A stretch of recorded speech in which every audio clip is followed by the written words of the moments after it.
This bitch. There is a countdown on the thing, and I'll show you once we. I guess now that I've clicked live, I'll show you Yeah. once everything is over. What up? What's going What up? on? Felix in the chat. Ryan Sims, what up? Ryan Sims is actually early today. He usually shows up like halfway through. Appreciate y'all. Appreciate y'all. Yes, sir. The big at 11 kickoff show, as always, here on Saturday mornings. Let's get everybody in here. Go ahead, smash the like. Facts. Get them numbers up. We can get chatting.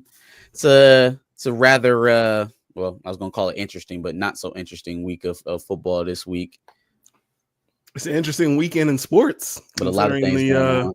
The Jake Paul Mike Tyson fight. Fam, that was a disaster, and I feel so embarrassed that I hyped it up. The experience, not even the outcome, but just what it was going to be as an streaming experience. Complete dud. Complete and utter dud. I mean, it was one of the most embarrassing showings of any streaming platform that dared to venture into this. Now, I'll give them a little bit of bail because it's new and all this other, but man, woo, y'all put a lot into this. I feel like they've had the last few live events that I've been aware of, at least between the Love is Blind reunion that they tried to do live once, and I think they did a stand-up special. Was it Cat Williams that they did live? Or Chris Rock. One of them. Chris Rock. Okay. I feel like the stand-up special did okay because the numbers weren't all the way up there, but then the Love is Blind reunion was terrible, just like that was, and I'm sure it wasn't even close to the number that the Jake Paul and Mike Tyson fight got. So, yeah, they got to fix that. And then, so yeah, they obviously didn't have the server bandwidth to be pushing out a live event like that to that many people. And I literally watched half the fight on AB's tweet. Fam, I was watching, somebody was streaming, and I watched from Serrano Taylor because I was actually able to watch Barrios Ramos. That was a good fight on Barrios, Netflix. Ramos. That was a really good fight. So and was then the fight. Right when Serrano and Taylor was about to start, it started going to shit. So I started scrolling on Twitter to see what other people were saying because it was really giving me shit. Then y'all had the nerve to tell me, okay, let's check your internet. Is anybody else watching TV on your internet right now? I'm like, hey, Netflix, who are you talking to, fam? This is on your end, fam. Stop. So then I get on and see what everybody else is experiencing, and it is a shit show. Absolute shit show. Facts. It looks like apocalypse now for sure on the internet talking about Netflix and their streaming difficulties. So I feel, I guess, kind of good that I wasn't the only one going through that nonsense. And then on top of that, right, the fight when we actually got to Paul Tyson, dog, it's one thing that Tyson looked very old. What I think, at least half of us probably could have predicted that. It was one thing for him not to have the pop that he usually has. But then on the other side, Jake Paul being so cautious as to not get knocked out that he's just going to suffice with winning a decision over a fighter who's, he kind of over the hill. If you are what you are, and you said you're going to do what you're going to do to him, get in there and do it. Like, that's how you knew it was a cash grab. It felt wrong altogether. It wasn't that entertaining. Mike clearly didn't need to do this physically. I think this is the last one. It should be the last one. I don't want to hear anything about Jake Paul, or I don't want to hear that shit. Logan Paul. I don't. We're done. I'm like, come on, bro. We're done. We're done. Mike, I'll kill you. No, you won't. Stop. No, let him sit down. Let him sit down. It just wasn't that entertaining of a fight, man. The women fight really was, though. Yeah, Serrano Taylor, and then that was some bullshit. She got cheated. She got cheated bad. She got out punched. She got outscored. Right? She landed more, and on top of that, she headbutted her 4 times. She headbutted her 4 times. Cut. Oh my gosh! Looking at that some of the times, it looked like some lunch meat on her face. Facts. She had a whole second mouth up here. But I mean, she held that shit down though. I think she won that fight. That shit kind of made me. I was scratching my head on that one. I was like, "Hey yo, who?" And unanimous decision? Oh no! Yeah, that was crazy. She got robbed. Daniel Henry says, I thought Paul was respectful. Michael was out on his feet after that 3-hit combo. Mike looked decent through 2 rounds. Mike did look decent for the first 2 rounds. For a couple, he just didn't move well. He didn't move well. But that's age. That's age. Yeah. So yeah, I mean, we can accept that. I mean, you can call it respectful. I think even in the early rounds, Logan Paul, or excuse me, why am I keep getting them mixed up? Jake Paul, he got one. He got one. And from that point on, it got very safe. It got very cautious. We're going to control him with the jab. We're going to dance around the outside and we're going to make him move, which is smart. Everything that was said in the lead up, the pressers, it was going to be so different. Like I wanted to see a different level of aggression from both fighters. I can understand why we didn't get it from Tyson. He is what he is. I wanted to see Paul press more because here's the thing. If that is how you fight, right? I think the most active fighter that's like into actual boxing that you fought was Tommy Fury, and that's the one you lost. I think they said something about him fighting a bare knuckle brawler. Fam, what is that? It's 2024. Where's he doing that at? YouTube? In somebody's backyard? No clue. A bare knuckle brawler? He's fighting Kimbo Slice in 2024? And just, eventually we're going to want to see you in the ring with somebody. And you 227 pounds. So, Tank, I appreciate you saying what you said. Stay over there, bro. We don't need, I don't want it to be any confusion when he actually gets into a ring versus a boxer who've been fighting since they've been 15 years old, who fought in Junior Olympics, who has 30 amateur fights and a laundry list of professional fights. Like, I don't want there to be any confusion. So no, don't set up Tank and Jake Paul so there can be a fucking 100-pound weight difference. No. He's 227 pounds. Go find to this day. Yeah. Go. Deontay Wilder? Go see Anthony Joshua. Those are 225 pounders. Yeah. You know what I'm saying? Like, and they're your age. Yes. And your age. I don't know if Gypsy Queen or wait, no, he's way too big. He's way too big. Queen? Gypsy King, my bad. He's way too big for Paul. I wouldn't even take that. But I'm saying, like, go get a heavyweight. Go fight somebody for real. No, for sure. Or cut weight to go fight a light heavyweight. To go fuck around. Where is Bud at right now? Is he at 150? Where is he at? Canelo. Go fight Canelo. Canelo's at 150. Well, he literally mentioned Canelo in the post fight by saying Canelo needs him. Canelo doesn't need you. No, he doesn't need you, fam. Like, if now that we're done with the laundry list of retired fighters, I hope that we can move on to more serious things. Yeah, no, we'll see. I feel like between obviously the lackluster main event and obviously the Netflix streaming issues, I got my money's worth with the slap in the pre-fight. So yeah, I guess so. That worked for me. That was the most action for real. That worked for me. So, all right, let's get on to college football. So, do you want to talk about Bryce Underwood first, or do you want to talk about these games first? What is the most? I don't think there's a lot of games on, man. There's not. It's I think Indiana's got a bye week. Michigan's obviously got a bye week. Penn State's playing Purdue. Y'all got Northwestern. Yeah, I mean, let's hold on the games, I guess, and we can talk about what's going on in recruiting in the NIL world for a little bit before we start on that. Okay, so then let's talk about the fact that Bryce Underwood, Michigan has reportedly considered offering Bryce Underwood $10.5 million to come play at Michigan. Okay, yeah, that's a lot. So first of all, that's a lot. Let me use this opportunity to pull up some old beef. So first of all, I think that it is it's very telling where this report came from, the outlet it came from, and the reporter that is noted with the credit of the story. I have long felt like your boy EJ Holland of On 3 has not only interjected himself into like recruiting stories for really no reason, like on personal levels. And sometimes it's not his fault. Sometimes he just gets roped up in overzealous parents and stuff like that.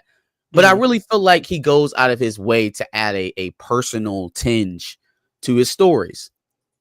I think it's an oversight, but that's just me, right? Sure. I think he takes pot shots. I think he runs with narratives, and this one kind of put Michigan in a weird spot, right? Because now, even though the Underwood family only came back to the table because we opened up the NIL canon, so I mean that part of it is what it is. Like, there was no motion pre the NIL thing getting going, and then now all of a sudden we're having talk. So from that standpoint, it is kind of is what it is. But to go out there and put a definite number on there with the type of source that you have, or something that you're not even willing to like really put your weight onto, you don't want, where did you get that from? Who gave you 10 million? Was it somebody from the Underwood camp directly, like his parents, his agent? No. So then there's heavy speculation on that number, and that could only, in my eyes, that could only hurt you if you're in Michigan's camp.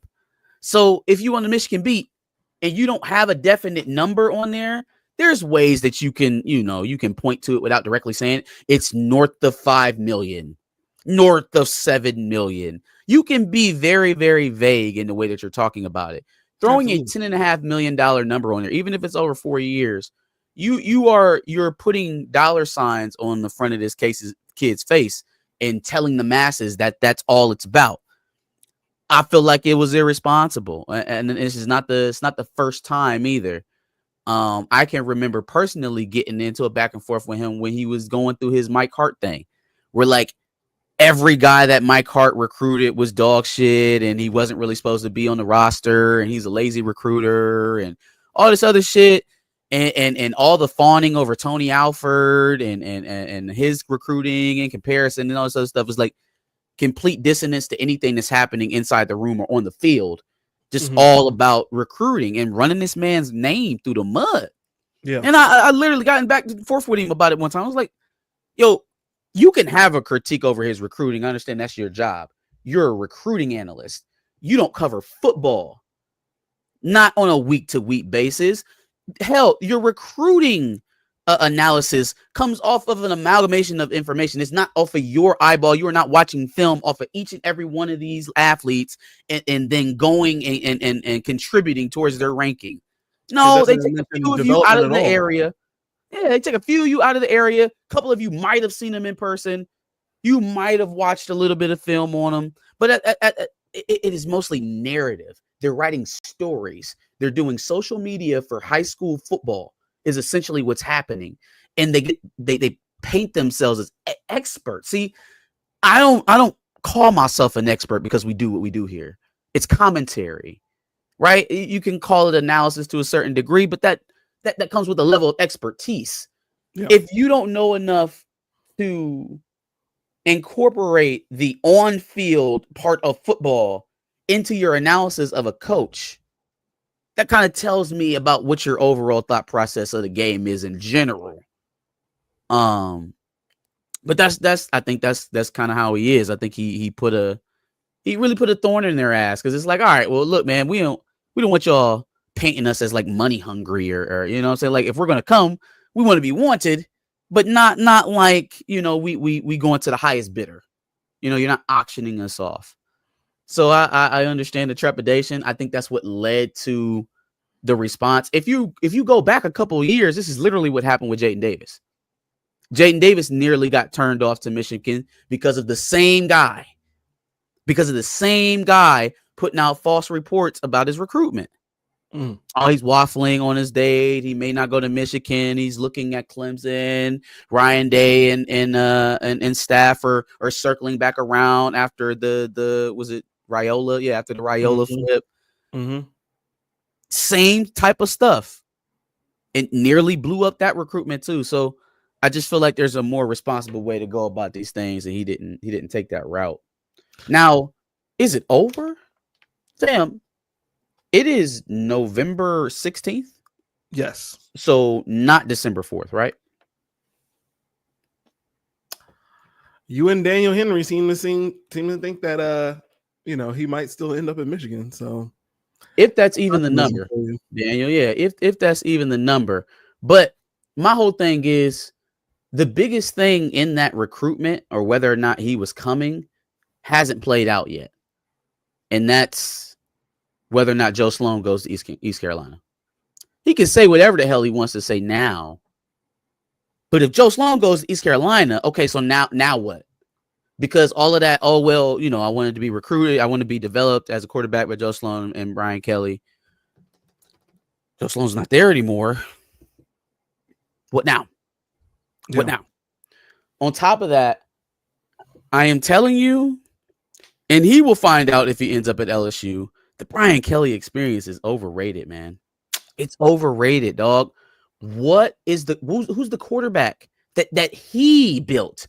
Not Jayden Daniels, man. That's not him. He didn't do that. Jayden Daniels years at Arizona State. Was a senior when he got him. Okay, don't give me Jayden Daniels. What quarterback did he build? Who? Tommy, what was it? What's the homeboy that's playing lacrosse back at Notre Dame now? I know you're talking about. I can't think of his name now. Fam, I mean, who? Can you give me the quintessential? Because if I say, okay, Jim Harbaugh's quarterbacks, go. Who you got? You're going to say Andrew Luck, J.J. McCarthy. You'll say Colin Kaepernick in the NFL, right? Okay, cool. If I say Ryan Day, you're going to say, C.J. Stroud, Justin Fields. You're going to say Dwayne Haskins, right? If I say Lincoln Riley, you're going to say, oh, man, he had Kyler Murray. He had Baker Mayfield. He had Jalen Hurts when he transferred. Who? Tyler goddamn Buckner. Yes. Who has Brian Kelly built and sent to the league? See, you got to start peeling back these layers here, because that was his decision, right? I want to be developed to go to the NFL, but like the QB development is better at LSU. That has to contend on the last two big time quarterbacks come out of there, which is Jayden Daniels and Joe Burrow, right? The staff that coached Joe Burrow is not even there anymore. None, they're not even in football. I don't know what the hell Orgeron is doing right now. Yeah, that can't factor in that heavily, because 7 years ago or 6 years ago, there was an old regime and a really good quarterback there, and they won a national championship and he won a Heisman. That they can't factor in that much over a more recent guy who's actually grown in that system, went top 10, won a national championship. I'm just talking tangibles here, because Brian Kelly can negative recruit Michigan all he wants, but what is he bringing to the table? Discount Jayden Daniels. We still got a while to go in this recruitment. I just feel like the more you chip away at that logic of like, oh man, the quarterback development, and then Joe Sloan leaves, and then now it's all on Brian Kelly and his QB development. Yeah, Ian Book. And Deshaun Kaiser. That's what we're depending on. Okay. That's not a good list. Michigan is an offensive coordinator away from being very, very attractive. I wanted to mention that you had mentioned that it's very irresponsible for what EJ said. I agree. But for a different point is that now that you put this 10.5 out there, you're setting the standard, even if he doesn't take it. But now, see, again, I think that's why it was a mistake for On3 to even run that story. If it's not verified from somebody over there, somebody who's ironclad, don't run that. And I think by the response that they gave, it's very clear that nobody on that side gave that number, gave that figure. That's pure speculation. You don't want to push somebody either way based off of speculation. First of all, you're not involved in the decision, and you're going to make infinitely much more memberships and sell more subscriberships and get more eyeballs onto your damn website if Bryce Underwood is here and not at LSU. So don't cash in on some speculative number that you can't verify now, when you could be reaping the benefits of the kid being here for the next 4 years. It's greed. It's thirsty. It's irresponsible. Because you heard it somewhere on the wire. somebody who's not Bryce Underwood or his dad or his mom or his agent or somebody floated it to you, and it's enough to report on, and it blew up, and it blew up. I hope y'all pay attention to the types of folks, bring you this information, because y'all was on Sam Webb's back. Oh my God, y'all was on Sam Webb's back. Y'all was on his head top. You're betting your entire career on this. Your reputation's on the line. So keep that same energy with EJ Holland. Keep that same energy with EJ Holland. Okay? Regardless of how this goes. Any thoughts on this? I prefer the roster. 10.5 for one person is crazy. I don't think. Years, but yeah, I don't think. First of all, yeah. So even if you split that up, that's 2.25. That's like 2.27 a year. Okay, fine. I mean, if he's making $2.5 million per year, and I'm sure that has some stipulations on it progressively as it goes. If you have to give him $2.5 million, I don't really have all that much wrong with that. Earmarking $10 million over the course of his career. If it's over 4 years, that means he's here for 4 years, though. You know what I'm saying? Like that is an investment. If that's even the number, you can give him that. He could end up only making 5 because he only stays 2 years. You can give him that, and he only ends up making 7.5. You can give him that, and he only ends up making 2 because he transfers after his freshman year. Like, or it could be trash. Like it just. We don't know how this thing is going to play out. I am locked into this until December 4th. That's just kind of how it's going to go. There's too many factors at play. Nobody really knows which way it's swinging. I think the fact that we're even still having conversations and the coaching staff hasn't been told to fuck off lets us know that it's still a thing. So that's fair. Any thoughts on him giving the public L? Actually, he already took the picture in the L's for LSU, but any thoughts on him? Like, right, first of all, he didn't take he didn't go to LSU, put on the suit, take an L picture, and then post for Michigan. That shit was already done, right, and it was promptly removed. It didn't even last a full work day's worth online. So, again, we've been trolled before. Don't know if you knew this, but your boy, Mr. Heisman Trophy and Super Bowl MVP Charles Woodson, the year before he won the Heisman, was thinking about leaving Michigan. How about we all chill out and let this play out the way it's supposed to? We're not involved in the talks for a reason. Let's just see how it goes. I knew there was a reason I like Charles Woodson. He should have left. Anyway, Marcus, what do you think about getting Boston College's old quarterback? Castellanos? He's an upgrade for sure. I'm weary about guys who don't just stick it out, though. You know what I mean? Like, if you're not going to play, you're not going to play. If they already told you that you're going to be replaced for the rest of the season, you only got like 3 games left. How does it hurt you to stay in practice or stay on the sidelines with your team? I don't think it does much for your reputation or your prospects, coming from the level of play he's at, to just sit out altogether. Same thing with Saluka. Like, every time his name is floated, that's kind of the general consensus is like, he's pretty good, but you're going to have to pay him. And he quit early. You know what I'm saying? Like, he gave up. So do you really invest that much into a guy who hasn't shown the follow through? That's fair. All right. So 25 minutes on Bryce Underwood and Logan yeah. Paul. Yeah. Let's go ahead and talk about the game. Any thoughts on the UCLA Washington game? Did you watch that game at all? I did not pay attention to it, but I see that UCLA is still circling the toilet bowl there in Washington. Unfortunately, again, I don't know what made them so great against Rutgers. Well, Rutgers hasn't been playing that well, so I guess maybe does Deshaun Foster make it through this year? Like, is he going to get his job back next season? That's a really good question. I think, chat. Does Deshaun Foster make it to next off season? Is he the head coach of the UCLA Bruins next year? I hope so. Me personally. I mean, it's kind of been abysmal though, man. It really has. It's been UCLA at the same time. So like very non-competitive. What is their record right now? Are they 1-7? Yes. 1-8. It's definitely not going to find it on Twitter. They are 4-6. Well, UCLA is okay. Well, I mean, 4-6. Yeah. I guess if they win out, they gotta. Well, they're not gonna win out, but they're not gonna win out. But actually, the rest of their season is USC and Fresno State. Yeah, they're not gonna win out. They're not gonna win out.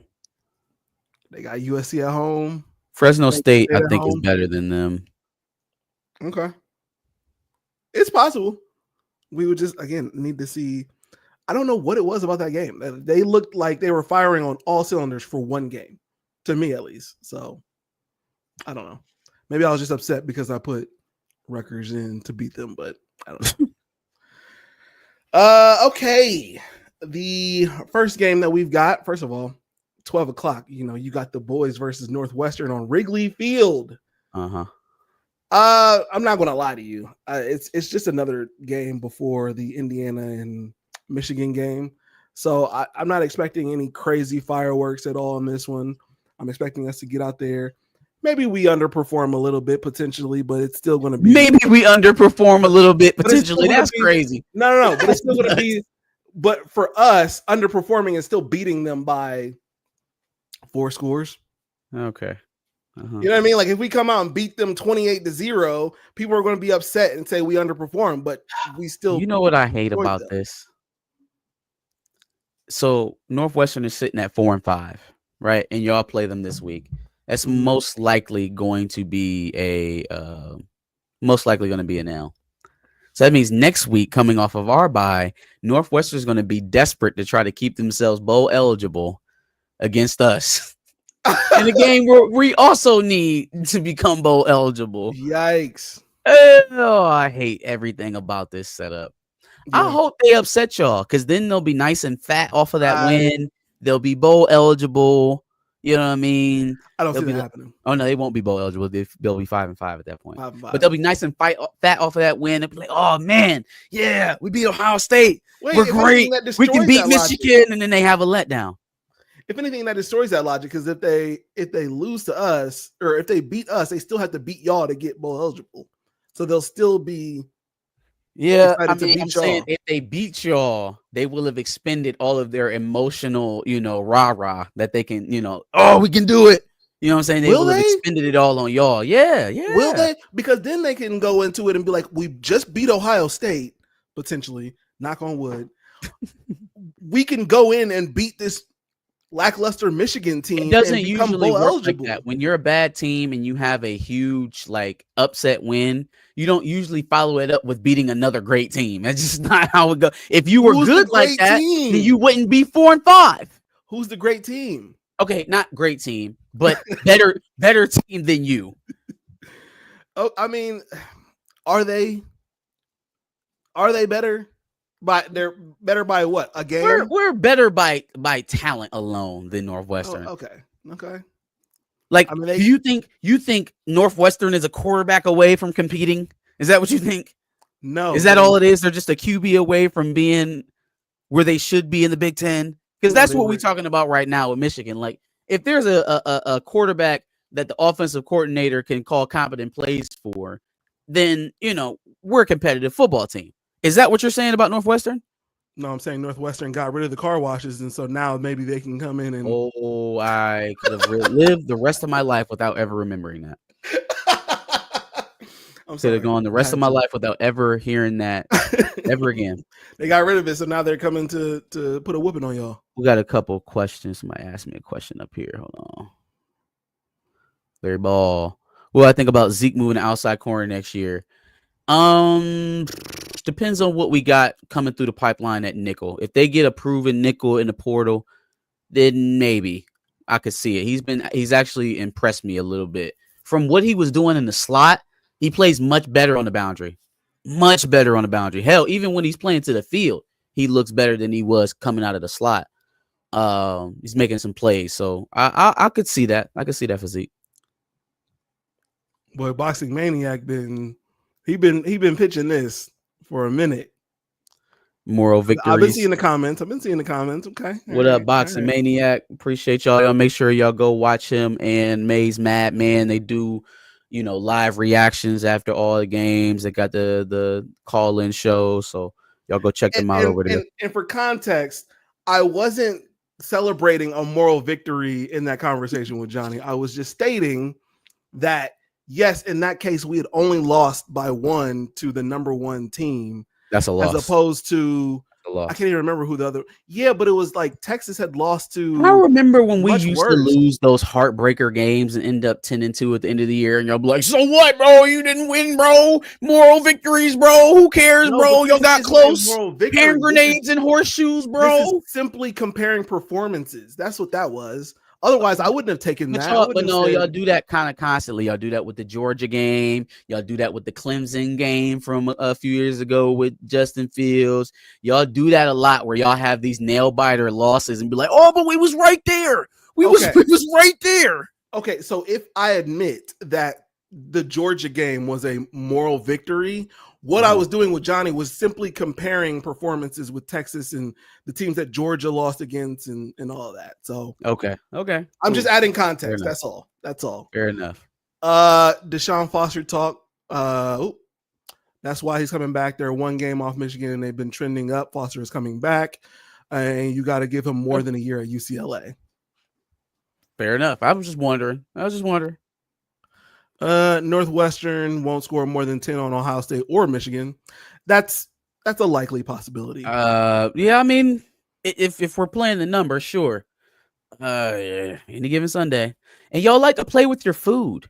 You like to play with your food. Not that Northwestern can do anything to capitalize on it, but for the first quarter of each, I think of the last like 3, I think every game since Oregon, y'all have gotten off to this like kind of sluggish start where you expect to be up like 21-0 right away, and you get out of the first quarter 7-0, 7-7, 7-3. I'm like, okay, that's fair. Let's see how this, and then you pick it up. I won't disrespect too much, but that's dangerous late in the season to play those kind of games. I don't know what kind of conditions they're going to have in Northwestern or in where do they play at? Where's Northwestern at? It's in Illinois somewhere, but where? Evanston, like right outside Chicago or something like that. Yeah, I want to say it's Northwestern. Jesus Christ, I want to say it's Evanston, Illinois. Evanston, there you go. Yeah. So, conditions could be awry. I know it's not that great here in Ohio, so I don't imagine it's any better in Illinois. Well, definitely not going to be in Wrigley Field because it's at Wrigley Field. That's where y'all playing? Wrigley. Yeah, it's at Wrigley. That's hard. Why we ain't get no Wrigley Field game yet? Y'all niggas ain't the champs. Y'all not the champs. That's crazy. Let the champs go to Wrigley Field. That's crazy. It's a Wrigley Field game against Northwestern. It's not so what? I want to play at Wrigley Field. And plus, it's a baseball field. It's a baseball diamond. So what? It's gonna be real dirt. It's gonna be actual ground. Sure. Only time we get that is at Penn State, and who else plays on grass? I think that's it. I think Penn State's one of the last grass teams. Sounds about right. Damn. All right, who's next? Who's up next? It is Michigan State versus Illinois. This was also a comparison, by the way. Lackluster Michigan team versus some of the Michigan teams we've seen as of late. Just throwing that. Oh, sure, yeah. In comparison to the last 3 years, yeah, absolutely. Appreciate you, my boy. All right. Anyway, Michigan State versus Illinois. I don't know who I have. Illinois is at home, so maybe I give the edge to them. It seems like they've been on the same wave for me, honestly. Middling teams that can't really seem to get it all the way together.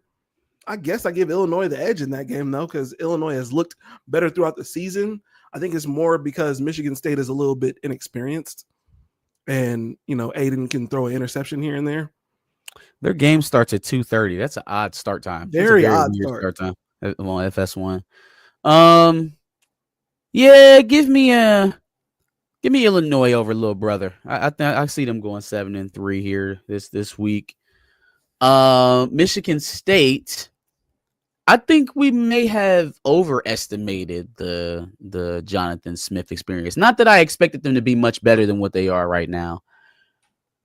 I think recruiting wise, I thought there would be a little bit more oomph. I'm gonna make some bold predictions about MSU and their roster because of how their recruiting is going early on. I think their roster gets poached. I think guys end up coming up off of there, especially Marsh and Glover, some of the guys out of that backfield. I think Michigan State ends up being farming from some other big programs because they're not holding pace in the Big Ten race, obviously, which I don't think a lot of people expected them to. But on top of that, they're not making them presence felt on the recruiting trail, which makes me feel like they're going to have a hard time competing in the transfer portal as well. Michigan State is going to take some blows here to the end of their season. Are they already 4-6? What are they? No, they're 4-5. Okay, so even beyond this game, they'll have a chance to try to continue and get bowl eligible. That's going to be really important for them as a recruiting tool here at the end of the season to tell people that they're on the right trajectory. Because I mean, down the stretch, they've got Illinois today, they got Purdue and Rutgers, so they've got a chance. They've got a chance, but missing the postseason altogether, having the 60th ranked recruiting class, that sounds like a recipe to have your roster rated to me. I would love to have Nick Marsh up in Michigan for sure.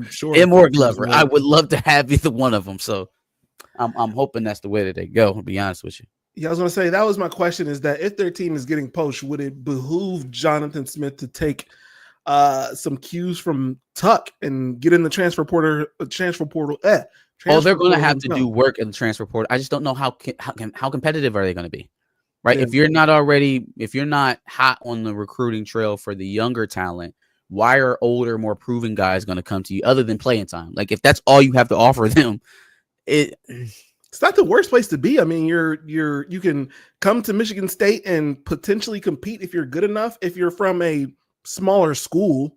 I think this year was supposed to be the example of how they could compete, right? And with the prospect of it, and with the prospect of it not being a total change year over year, again, 60th ranked recruiting class at the moment in composite. So it's not like they are getting a whole bunch of help coming in the offseason. So that kind of projects to me what they're going to do in the portal as well. It's going to be tough. It's going to be tough. And I think that Michigan right now is concentrating, even outside of Bryce Underwood, on trying to put a gate up around its homegrown talent. You see him making a move on Alex Graham. You see him making a move on Elijah Dotson, trying to get some top 100 players that are committed other places or, leading other places to flip back, because, you want to put those walls up. You want to keep your homegrown talent where it's at and never go to Sparty. So I think they're going to have a tough time. Sure. Absolutely. All right. The next game is Penn State at Purdue, I believe. It's versus Purdue. I think it's at Purdue. Yep, at Purdue. CBS 3:30. Yes. At this point, Penn State's just looking to win out as well, and then hopefully still obviously make the playoffs. Mm-hmm. And I think they have the schedule to do so. They're playing Purdue. They have Minnesota and Maryland after that. You know what's crazy, Josh? What's up? Penn State could lose to y'all and end up in the Big Ten championship game.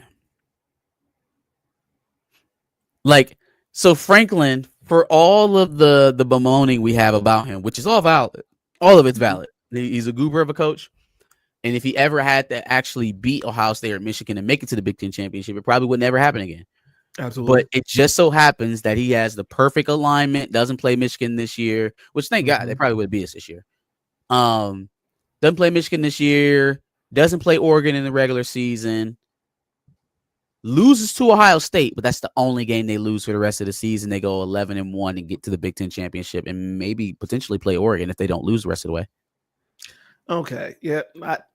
I'm just saying. I'm just saying we would have to lose. It is a very nasty way of getting it in there.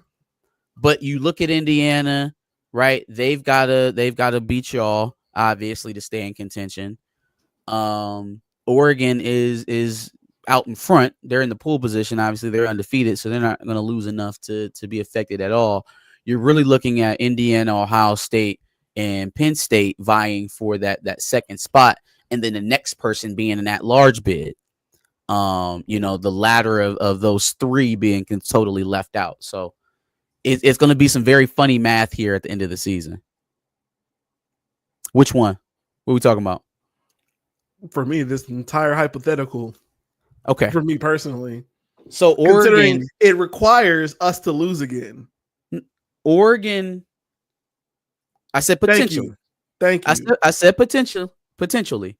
Oregon's undefeated, so they're there as long as they win out. You got Indiana that's undefeated right now. You got Ohio State with 1 loss. You got Penn State with 1 loss to Ohio State. Penn State doesn't play anybody for the rest of the season. The only thing they have to do is win out.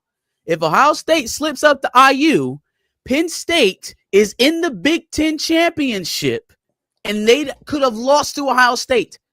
And it will be the first time in Franklin's experience here at Penn State that he ends up in the Big Ten championship without beating Ohio State or Michigan. Y'all got me? Backdoored his way into the Big Ten championship without beating Ohio State or Michigan in a year. That's a pretty crazy hypothetical. Considering but we wanted the 12-team playoff. We wanted expansion. We wanted 18 teams in the Big Ten. So just so James Franklin can lose to the teams that he always loses to and still end up in the conference championship game. So in other words, James Franklin is not making the Big Ten championship. Got it. Cool. Perfect. Say what now? In other words, James Franklin is not making it to the Big Ten championship. Got it. Cool. If y'all hold it down. Do y'all? So, here's an interesting question to pose. We got completely off of this Penn State Purdue game. Penn State's going to beat Purdue. No question. Well, go ahead and kick Ryan Walters' teeth out, James Franklin. Go crazy. Yeah. Here's an interesting thing. Do you think you're going to be able to hold Indiana to 20 points? No, that's 20. That becomes very interesting to me because, again, obviously our team is what our team is at this point. Our offense is absolutely awful, and we couldn't take advantage of an absolutely masterful defensive performance last week. First of all, a lot of people owe Wink Martindale an apology. Hasn't been perfect this season, but he's far from the coordinator that needs to go. Secondly, if we did have any semblance of an offense, we would have beaten IU last week. So my question is that how y'all beat them? Hold them down to a low-scoring game and then just barely cross? Or are you looking to outscore IU? Because, I'm thinking we're going to outscore them. I don't think they're going to get that much higher than 20, but holding them to 20 is a task. You guys did it. That's awesome. But I think the plan would be we're going to outscore them. So if they get 21, 28. Weren't they averaging 40 a game? They were. Absolutely. If they get 21, 24, 28, we're still going to outscore that. I feel. Cool. I don't even know if they'll get 28, but I think we can outscore that. Okay. See what I'm saying? Like something akin to that. 45, 28. That's How many fair. times have y'all hit 40 this season? A couple times. Let me take a look here and see how many times Ohio State has hit 40 points this season. Fair question. Versus some stiff competition. Okay. All right. So we got Akron, Western Michigan. Doesn't count. Marshall. Doesn't count. You asked a question and then you had 38 versus Michigan State. I'll count that. You had 35 versus Iowa. Mm-hmm. You had 31 versus Oregon. You had 21 versus Nebraska. You had 20 versus Penn State. You had 45 versus Purdue. Okay. So Nebraska was obviously for us a lackluster game. And then Penn State, good defense. So IU, pretty damn good defense. But who's at least better? They've been playing good. Who's better between Penn State's and Indiana's defense?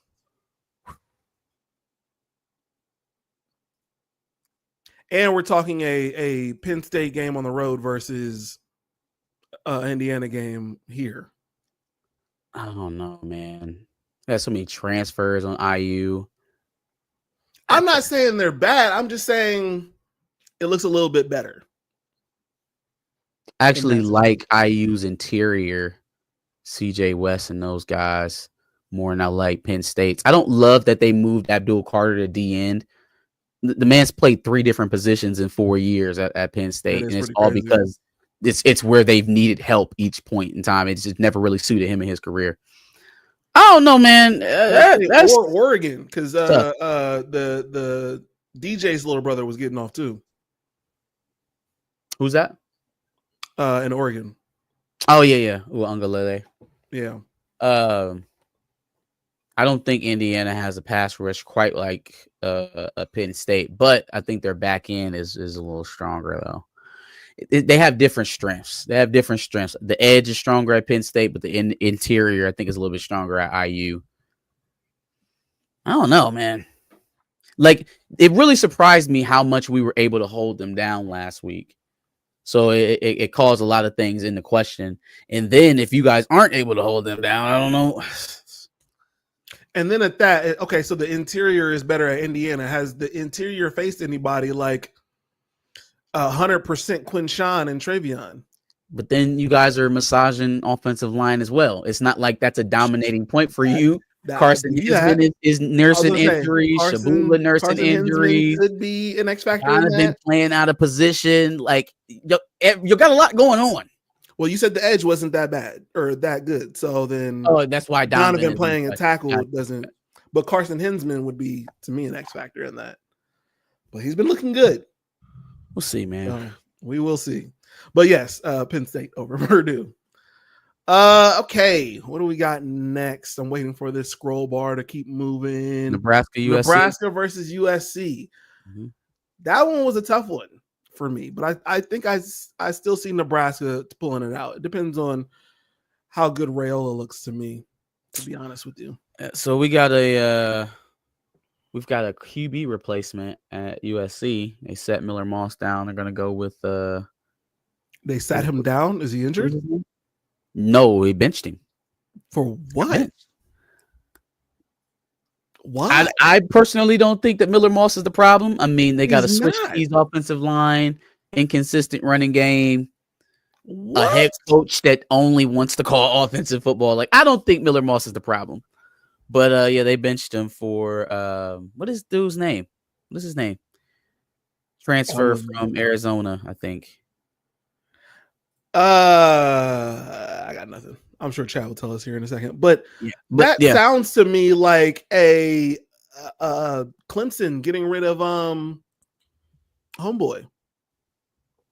Like Clemson blaming all their DJ. Yeah, like blaming it all on the quarterback play when it's not the quarterback. I mean, if you're Lincoln Riley and the offense isn't working to the degree that you're accustomed to, who else do you blame? We've already gone down the road of blaming the defense. The defense is serviceable enough to keep them in games. Okay. So who's the scapegoat now? It's got to be the QB, right? It has to be. I don't know.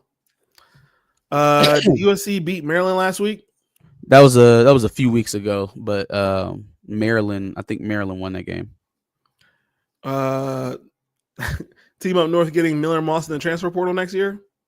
I don't know. I'd take Miller Moss. I would take what's the dude from Washington State? I'd take him.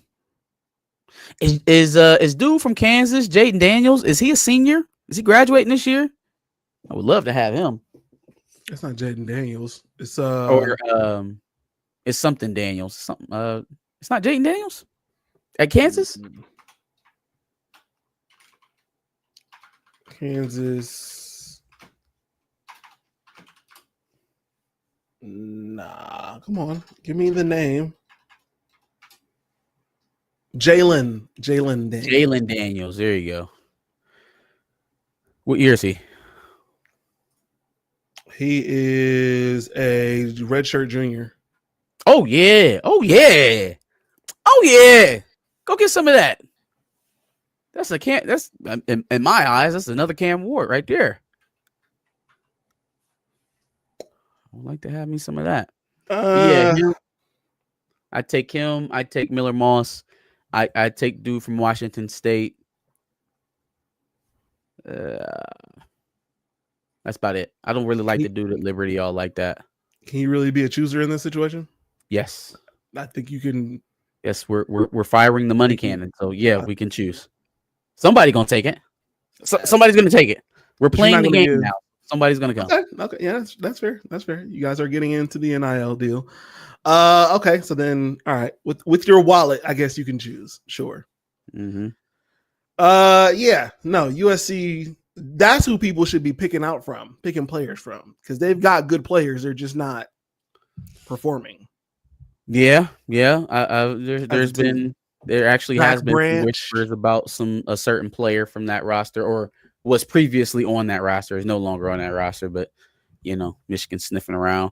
There's going to be a lot of that happening here, in these last couple of weeks, even before the regular season ends. So I would not be surprised that the moment the season closes, you start, that week after, you start hearing a lot of these destinations start popping up very, very quickly. Yeah, Zach Branch, Kyron Hudson, obviously Miller Moss, like we mentioned. Man, getting Zachariah Branch would be a cheat code. Facts. He needs to be on a team where he can perform, and it's just not USC. All right. Where we leave off? Rutgers versus Maryland. Ooh, okay. Let's go Rutgers. Let's go Scarlet Knights. Really the game of underperformers right there. Let's go Scarlet Knights. Do your thing. Both of those teams were supposed to take a step up, and it just hasn't happened. Speaking of poaching, let's do it. Lincoln Riley was supposed to put a nail in his coffin a couple of weeks ago. Couldn't get it done. Let's go, Shiano. I know I can depend on you. I can depend on you. That's another weird time. 6:00. Yeah, I don't know what's going on with the times today. It must be something with the scheduling. I mean, it is a slow week of games, but even still, why are we out of the normal time blocks? It's 6:00. Yeah, I don't know. 2:30, 6:00. It's a little weird, but it is what it is. But yeah, no, I don't know who I've got in this one. Rutgers versus Maryland. That's I know why you've got Maryland. No, I don't have Maryland. I got Rutgers. I'm sorry. I know why you've got Rutgers. I know why you want Maryland to lose, because of your secret diabolical plan or whatever you're calling it. It's called a pipe dream, Josh. Pipe dream. That's what it was. Yeah. It's a long shot. It doesn't seem so long at this point. I think Homeboy is all but gone. I think he has an idea, meaning Sharon. I think he has an idea of where he wants to go with it. He just needs certain things to play out. You know what I mean? Hey, man. Hey, listen. The way things is aligning right now, it could be just a phone call away. It could just be a phone call away. Unfortunately, I don't see, regardless of whether or not he ends up in Ann Arbor, I don't see this offseason playing out great for Michael Oxley. If it does, then they're really truly invested in him as a coach, and then you should expect to see him be one of those Kurt Ferentz or Fitzpatrick type of. He'll become a permanent mainstay. Yeah. Coaching. If not, this year is the year. So if that's the case, man, if not him, let's hope he's not a Pat Fitzgerald. You got who else is out there? I would say maybe go look at Joe Moorhead. You could give a call up to Moorhead to Maryland. No, not to Maryland. Oh, you're talking about for Michigan. I don't give a damn where really? Maryland. Yeah. You want Joe Moorhead to Michigan? Brian Greasy. Okay. Get him out of the 49ers. I like what he's doing with Brock Purdy.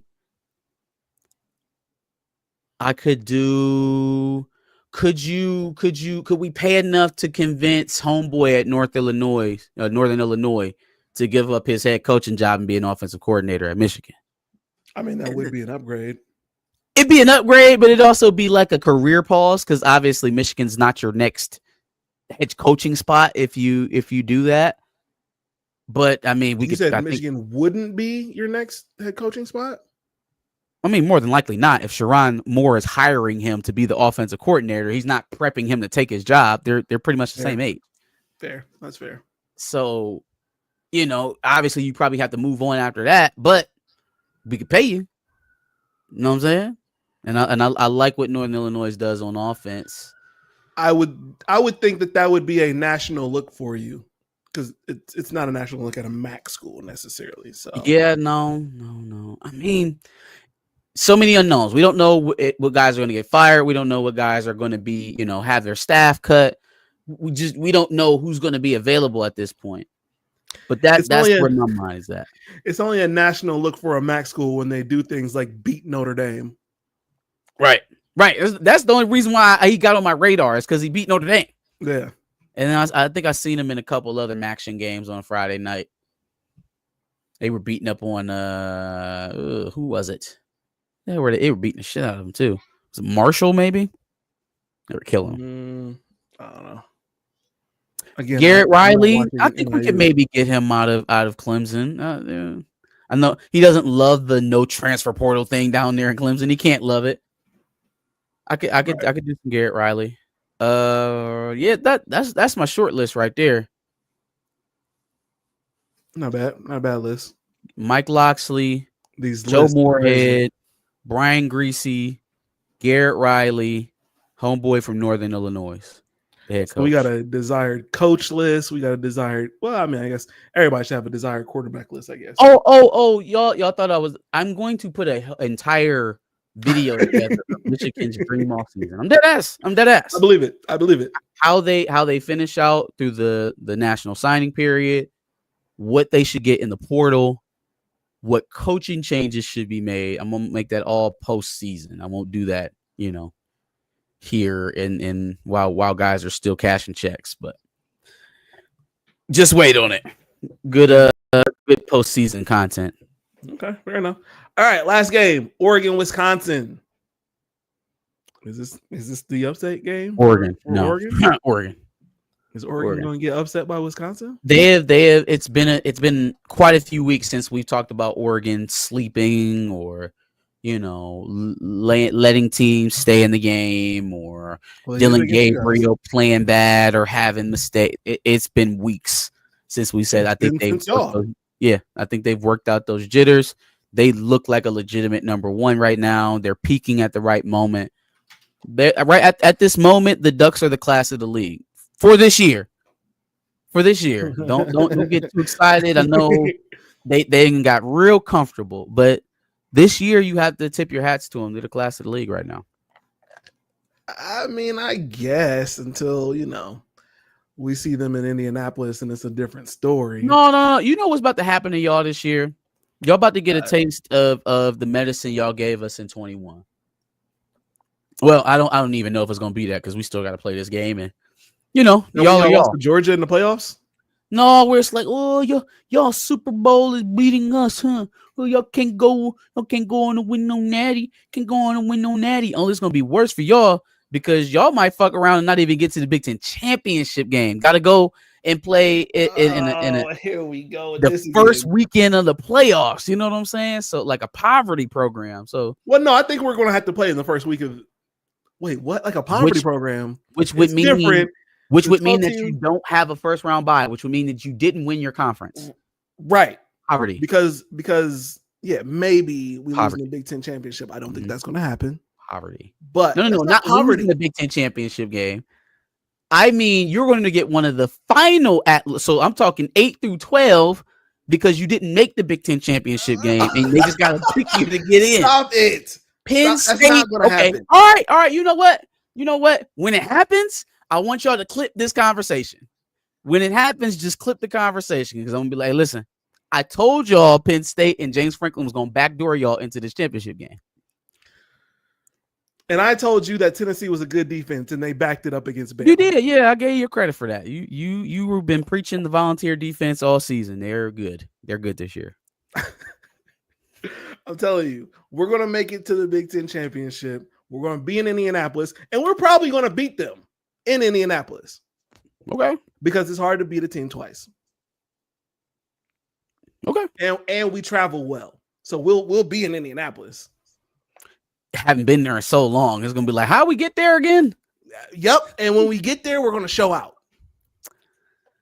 Okay. We'll see. Facts. Okay. If y'all say so. That's crazy. Tell that to Iggy and Denzel Burke. We can tell it to Iggy. Tell it to Denzel Burke too.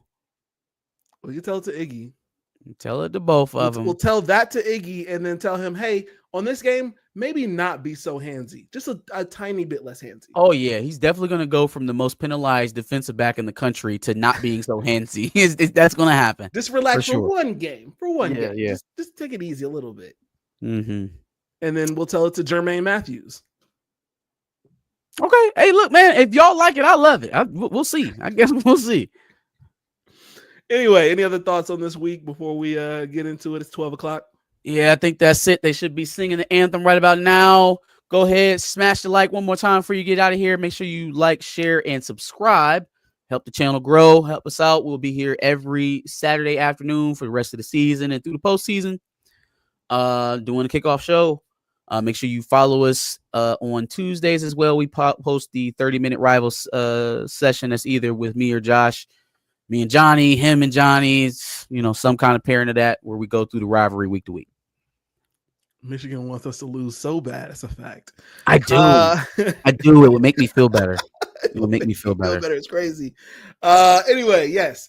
Make sure you check out Johnny's page over at Johnny Olden Jr. Make sure you check us out at Back of the Bus. I might be posting that discussion we had about the Jake Paul situation pretty soon. So make sure you check that out if you didn't see it today. And then obviously make sure you subscribe to the channel. Like he said, we're talking college football season. So on that note, peace out, y'all. We out. Peace.